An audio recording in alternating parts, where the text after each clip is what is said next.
আসসালামু আলাইকুম প্রিয় বন্ধুরা, কেমন আছেন? খুবই কষ্ট, মনের ভিতরে খুব কষ্ট নিয়ে আজকের এই ভিডিওটা করা। আমার চলতি পথে আমি একজন বাইকার। আমি যখন বাইক চালাই আমি চলতি পথে প্রায় দেখি যে সার্জেনরা বিভিন্ন গাড়ির ভিডিও করে। তা আমার এটা জানা ছিল না কেন ভিডিও করে। তো আজকে আমাকে পোস্ট অফিস থেকে কল করছে যে আপনার গাড়ির নামে একটা মামলা হয়েছে। কিসের মামলা? ভিডিও মামলা। তো ভিডিও মামলা আমার নামে হয়েছে। আমি গত মাসের 6 তারিখে আমার একটা মামলা ভাঙাইছি। আমার আমার মনে হয় এটা সব ধরনের বাইকারদের একটা হয়রানিমূলক বা যারা গাড়ি চালায় অজ্ঞাত মামলা, যেটা আমরা জানি না আমাদের অপরাধ কী। এই ধরনের একটা মামলা বর্তমানে প্রচলিত আছে।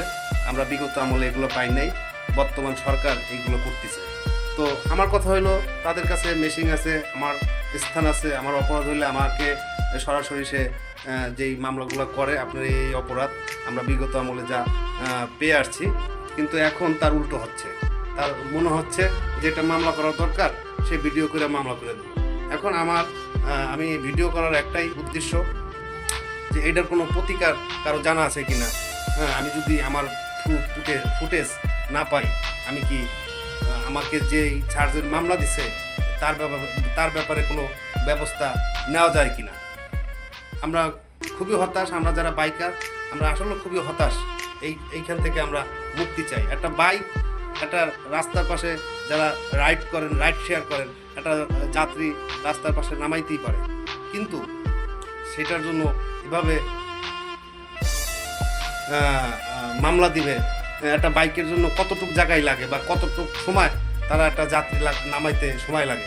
আর আমার জানা মতে এমন কোনো রাইডার নাই যে যেখানে সেখানে গাড়ি দাঁড় করে যাত্রী নামায়, কারণ যাত্রীরও তো একটা নিরাপত্তার ব্যাপার আছে।